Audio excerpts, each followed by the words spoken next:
Muito obrigado. Eu desejava, à guisa de questão prévia, apresentar o meu mais genuíno agradecimento ao professor Jorge Bacelar Gouveia pelo honroso e muito penhorante convite que me foi formulado de participar neste 6º Congresso de Direito Português.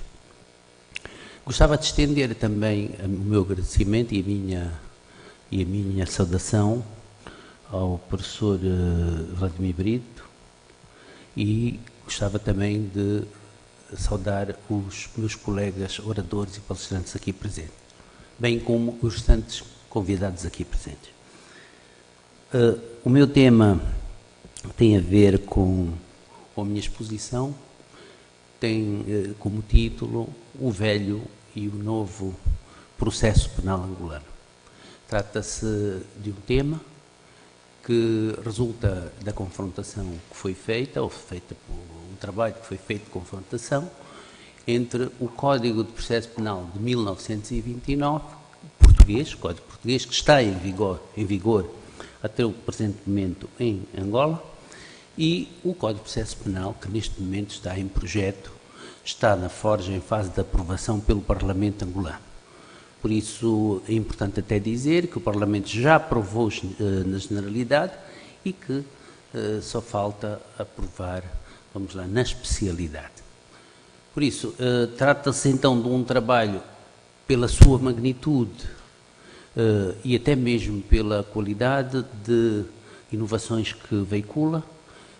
Nós pensamos que o ideal seria elencarmos 2, 3, 4 temas providos de alguma transversalidade, então abordávamos panoramicamente.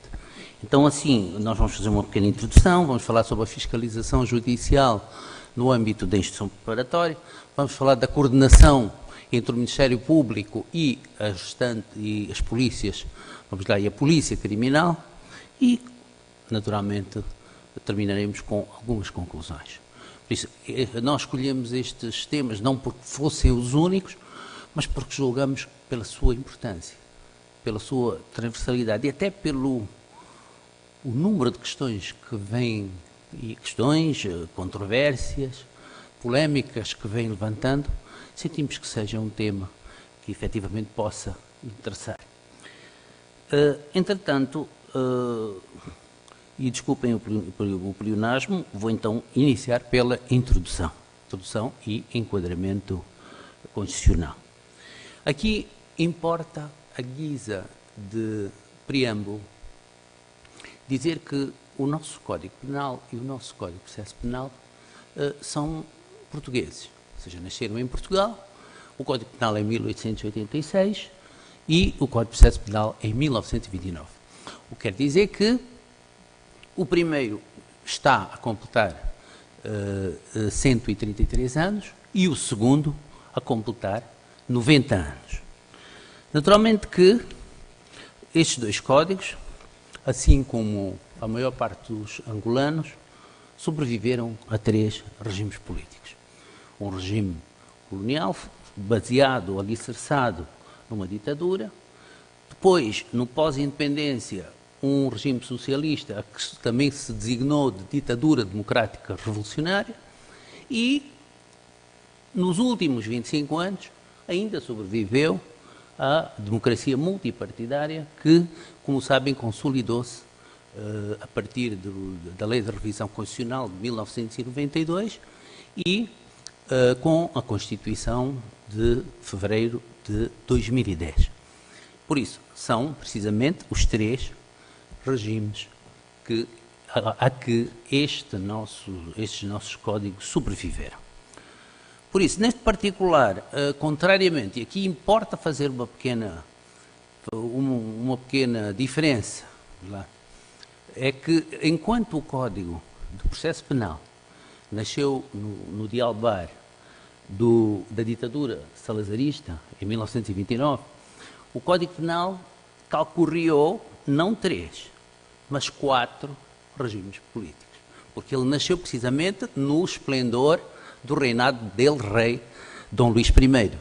E, como sabem, foi um reinado que se desenvolveu sob os auspícios de uma monarquia constitucional. Logo, estamos aí face a um outro regime. Por isso, isto quer dizer que o Código Penal ainda sobreviveu a mais um regime. A monarquia constitucional, a seguir a ditadura, depois o socialismo e temos atualmente a democracia multipartidária.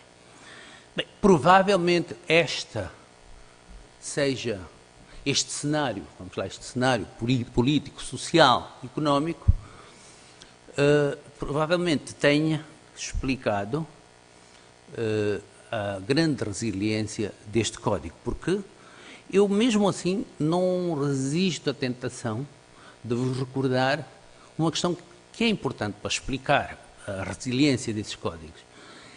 É que o reinado de Dom Luís de Portugal foi um reinado extremamente tumultuoso e assaz progressista.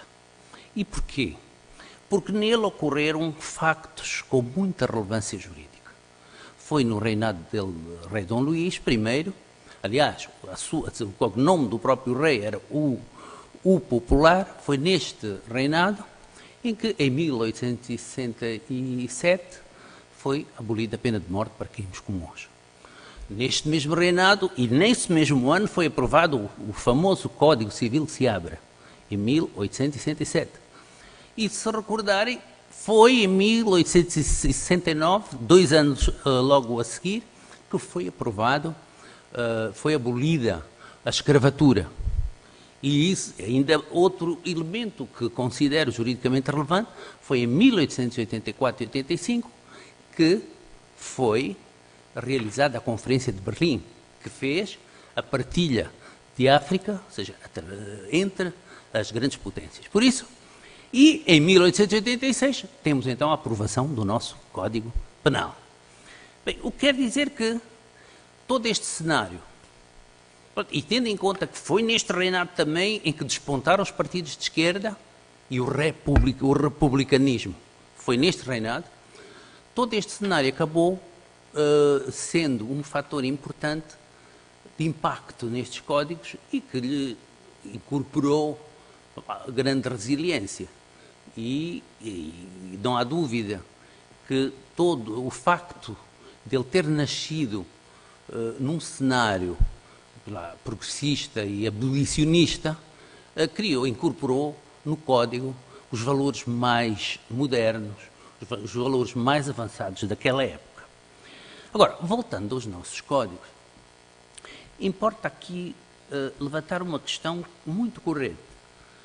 Sendo o Código Penal e o Código de Processo Penal,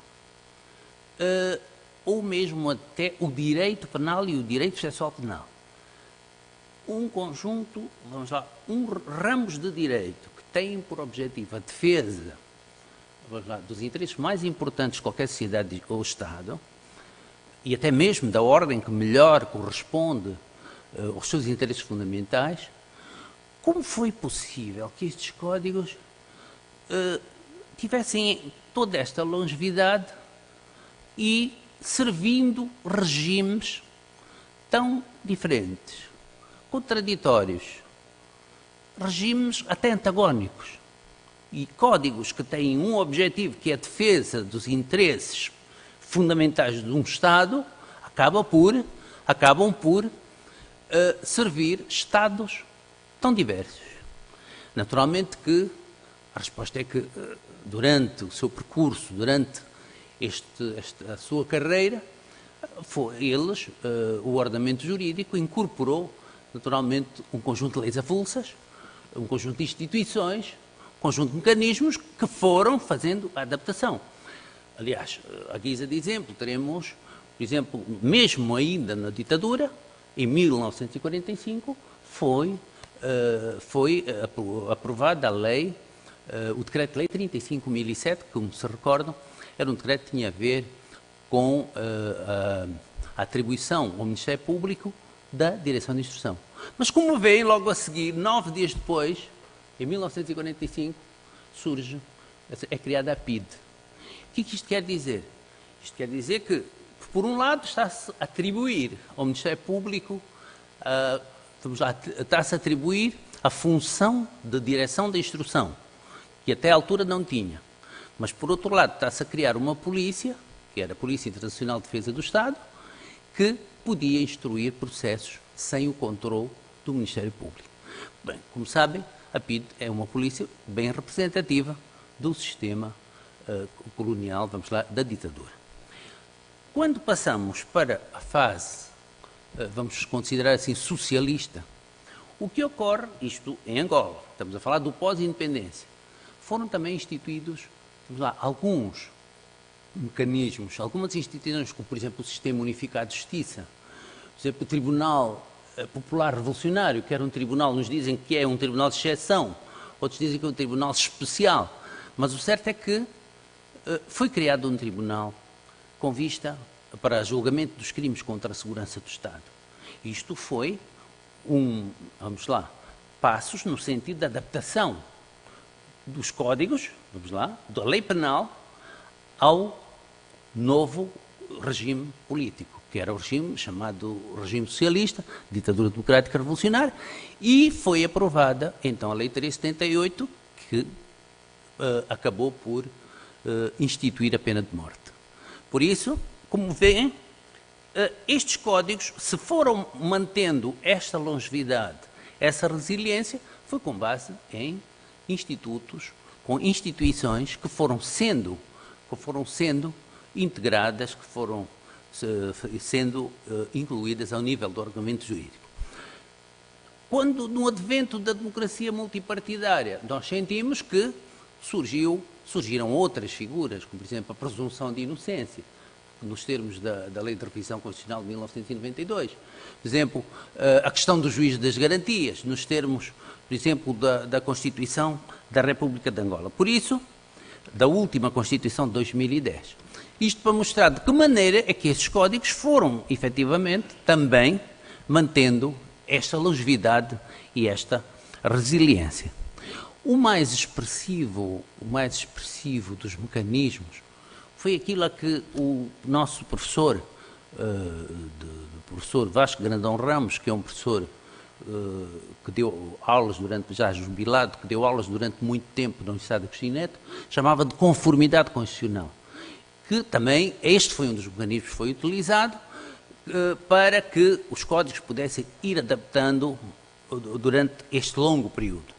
Conformidade constitucional, isto quer dizer que todos aqueles artigos que contendessem com a Constituição estariam naturalmente revogados. E aí estamos a lembrar do artigo 165 da Lei de Revisão Constitucional, estamos a lembrar do artigo 226 da Constituição da República de Angola, de 2010, que estabelecem precisamente estes princípios. Por isso, importa também aqui dizer que durante este longo período nunca se fez questão em fazer uma revogação total de todas as disposições ou de todos os códigos, porque todos nós sabemos que existe um conjunto de normas em todos os ramos de direito, que respondem às necessidades que são comuns, necessidades que são permanentes de todas as sociedades. Entretanto, com as transformações que ocorreram nos últimos 100 anos, o processo de globalização, a aprovação da nova Constituição em 5 de fevereiro de 2010, aconteceu que, e principalmente por esta nova Constituição, que veiculou os mais genuínos princípios e valores do Estado de Direito, então tudo isto acabou contribuindo para o anquilosamento, para, vamos lá, o desajuste destes vetustos códigos. Então, esta é a razão pela qual nós fomos forçados. Os códigos chegaram a um ponto que tinham efetivamente de ser substituídos. E mais ainda, o facto dos códigos terem servido a tantos regimes políticos acabaram por transformar-se, tanto o Código Penal como o Código de Processo Penal, acabaram por transformar-se em autênticos labirintos. Labirintos que, não obstante estivessem complementados por uma amálgama de leis avulsas, mas eles, estas leis, grande parte das vezes, mostraram-se contraditórias, mostraram-se díspares, opostas e mesmo sobrepostas.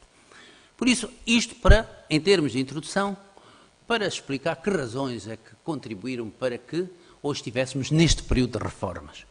Neste período em que estamos precisamente a reformar o Código Penal, que já está aprovado, embora em situação de vacácio, e o Código de Processo Penal, que está em período de discussão a nível do Parlamento.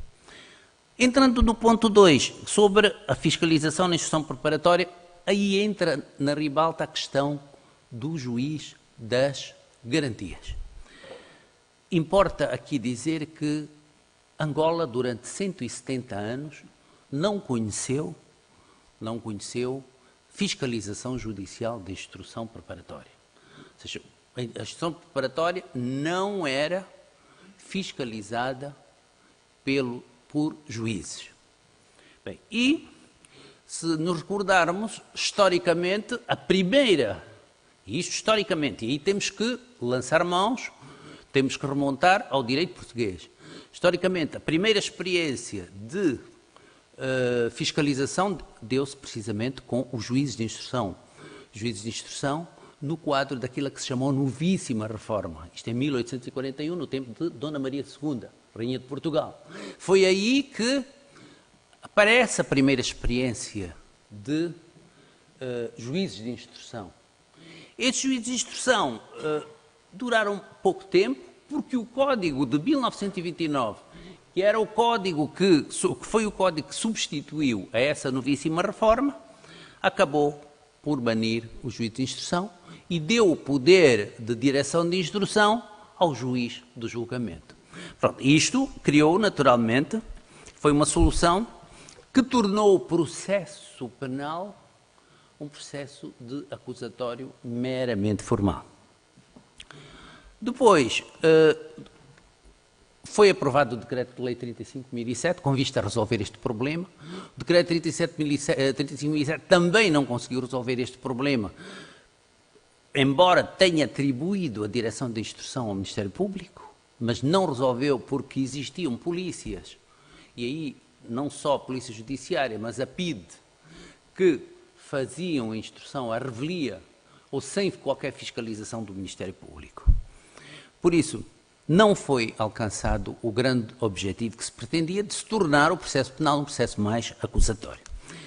Importa aqui dizer que até 2015 nós não tivemos em Angola fiscalização judicial da instrução preparatória, o que quer dizer que todas as leis que foram aprovadas que regulavam esta questão sempre atribuíram ao Ministério Público o exercício da ação penal, atribuíram ao Ministério Público a direção da instrução, atribuíram ao Ministério Público a fiscalização da legalidade da instrução, a realização do primeiro interrogatório e até mesmo a legalização da prisão.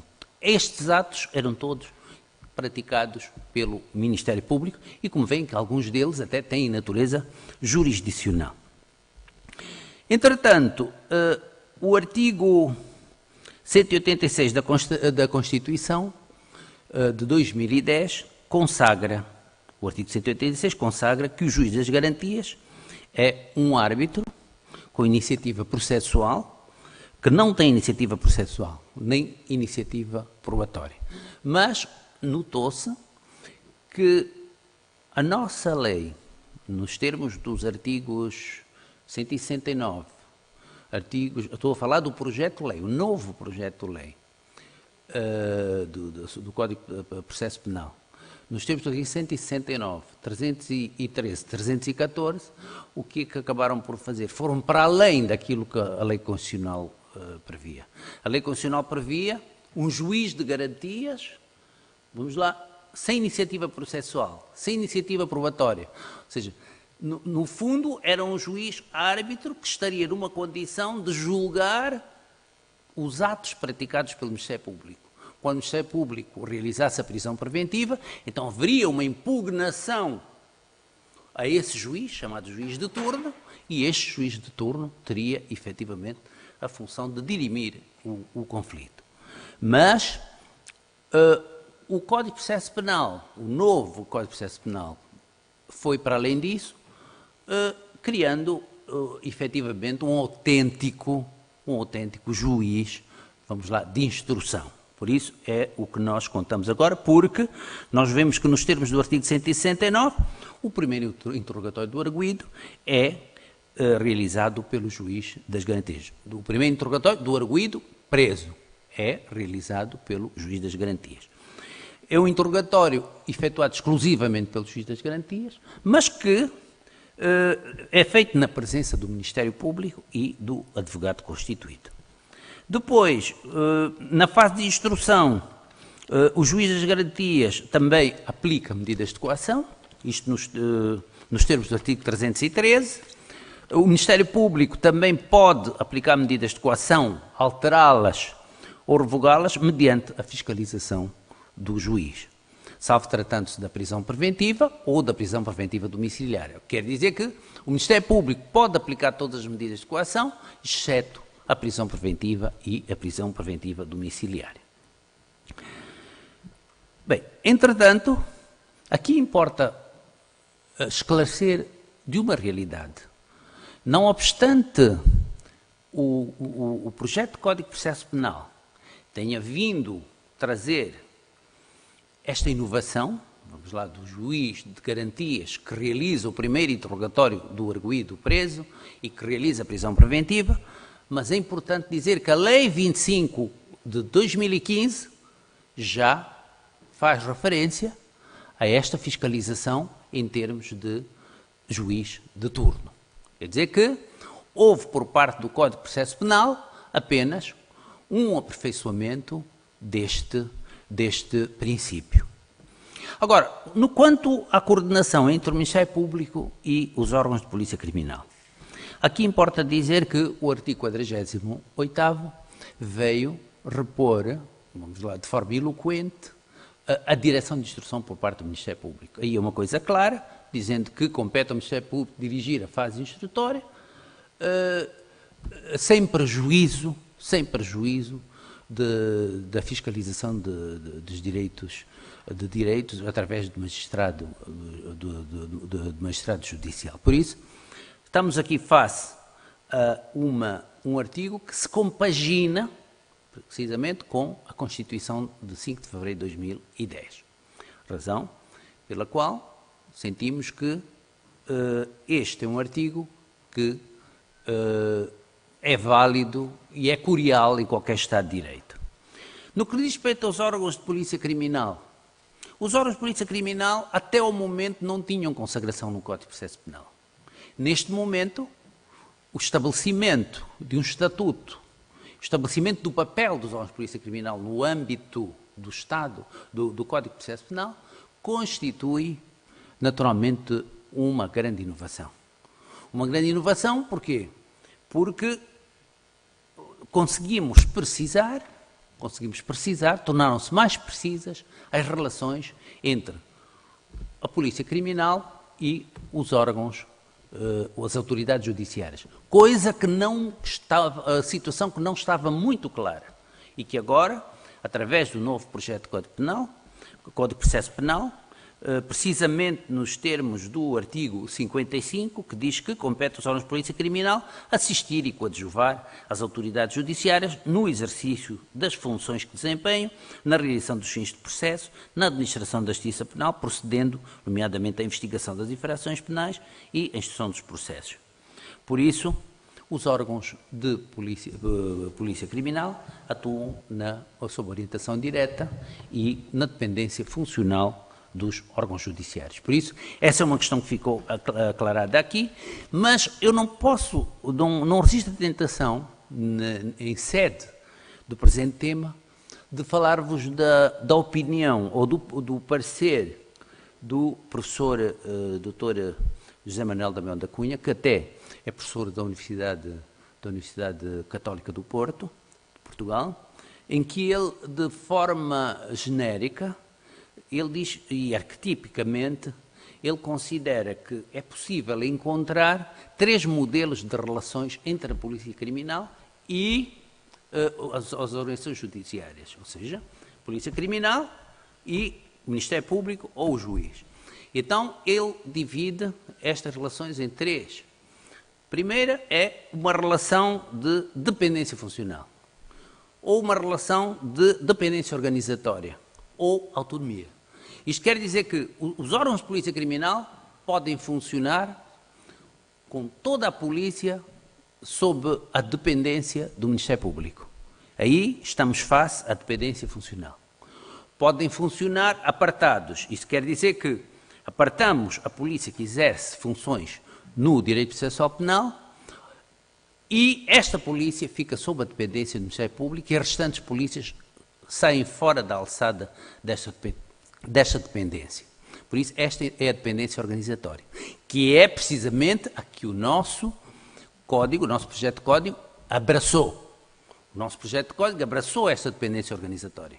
Depois temos a autonomia. A autonomia que, como sabem, existem sistemas onde a polícia criminal realiza a sua instrução, a sua investigação, com uma grande amplitude de independência. E isto já aconteceu em sede do nosso país, nos termos, por exemplo, em 1990, nós tivemos a Lei 5/90, que era a Lei da Procuradoria-Geral da República, que dizia, todos os meus 5 minutos, que dizia que onde existisse polícia judiciária, onde existisse órgãos de investigação, aí o Ministério Público não dirigia a instrução, mas apenas fiscalizava. Pronto, isto são modelos. Entretanto, aqui, ainda sobre as questões de polícia, importa dizer que em Angola a polícia criminal, são órgãos de polícia criminal, o SIC, que é o Serviço de Investigação Criminal, e a Polícia Nacional. São os dois órgãos que estão considerados ao nível do Código de Processo Penal. Em termos de conclusões, rapidamente importa dizer aqui que, efetivamente, os códigos penal e processo penal elaborados e que estão aprovados, vamos lá, mais ou menos aprovados, são códigos que acabaram por constituir uma autêntica revolução coperniciana. E porquê? Uma revolução porque eles acabaram por absorver os princípios de um Estado de Direito. Acabaram por absorver os princípios, nomeadamente os previstos no artigo 65 e 67 da Constituição de fevereiro de 2010, que tem a ver com o direito penal substantivo e o direito penal adjetivo. E como vos disse, a nossa Constituição é uma Constituição compaginável com qualquer Estado democrático e de direito. Depois, aqui eu não posso deixar de me lembrar da professora Teresa Pizarro Beleza. Porquê? Porque ela asseverava, isto nas aulas dela de 94, asseverava que não existe área do direito marcada por maior abundância no que diz respeito às garantias, abundância legal, que o direito processual penal. Mas ela também dizia que, paradoxalmente, é a área mais atingida, vamos lá, pela coação, ou ela dizia pela brutalidade da coação e pelos abusos legais e ilegais.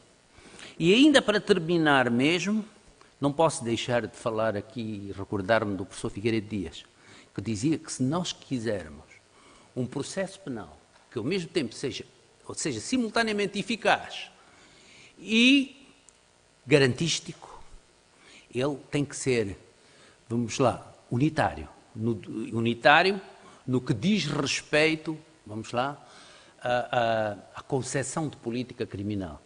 Tem que ser claro na configuração, no desenho das suas atribuições. Tem que ser homogéneo, ou vamos lá, tem que ser harmónico na distribuição das competências entre os diversos órgãos. E tem que ser realista nas exigências que podem ser cumpridas a nível do plano prático. E tem que ser seguro na sua aplicação. Por isso, pensamos nós que os nossos códigos, já aprovados, mas ainda não em vigor, eles reúnem incontestavelmente todos estes pressupostos. Pelo que penso que eles são códigos efetivamente compagináveis, que estão consonantes com qualquer Estado de Direito democrático. Muito obrigado.